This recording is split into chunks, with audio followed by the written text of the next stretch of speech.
morning, everybody. Welcome to today's Convertible Conversations. Now, this is not my new convertible, but this is very similar to a truck I pulled up next to one day not too long ago at a stop sign. And I'm riding in my convertible, and I'm looking at this, looking at the person in there, and had some thoughts I'm not real proud of. Well, so here's what happened.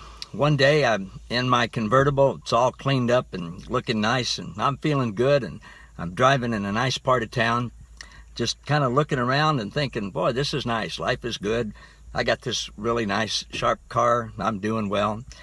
And I pull up alongside, at a stoplight, I pull up alongside a truck, almost exactly like the one you just saw. And inside of it was a woman. It was hard to guess her age, but it was apparent that she'd had a really hard life.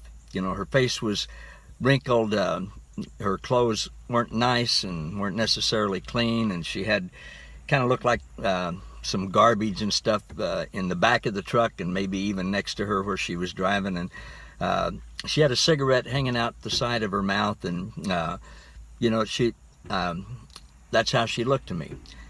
And you know, I'm just looking at her, and all of a sudden I hear these words in my mind from Jesus: "Isn't she beautiful?"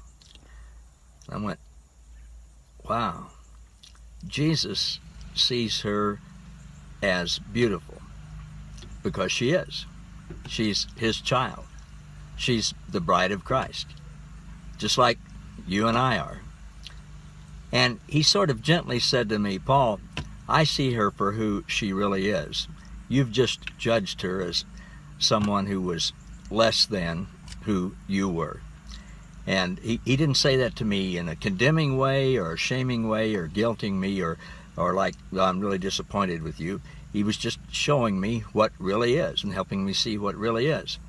And then he helped me see that many instances there are other people who look at me, and maybe people who are a lot younger than me, and you know, I'm 69, maybe they're 29, and they're more vibrant. Now, they have more energy. They have, well, there's just a big difference, you know, 40-year difference there. And maybe there are people who are more successful financially and things like that, and they might look at me and kind of look down on me, and God's saying to them, look at him. Isn't he special? He's my son, and I love him. And so what Jesus was showing to me is that he really wants me to let him show me how he sees everyone, because he sees everyone as someone for whom he went to the cross for. He loved them so much that he was willing to do that to begin with.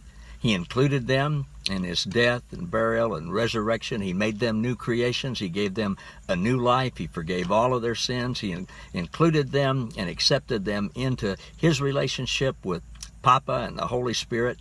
He's one with them, with everyone else, no matter what they look like, no matter how they appear to us, no matter where our minds might go in judging them or condemning them or in evaluating them.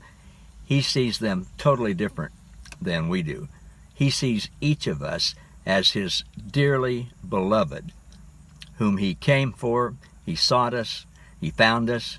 He saved us. He made us whole and right with him and included us in his family.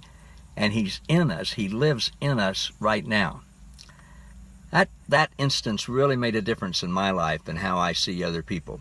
And I wish I did that just instantly every time I see someone, but I'm getting much better at listening to Jesus and letting him show me right away who other people are in his sight, which is who they really are.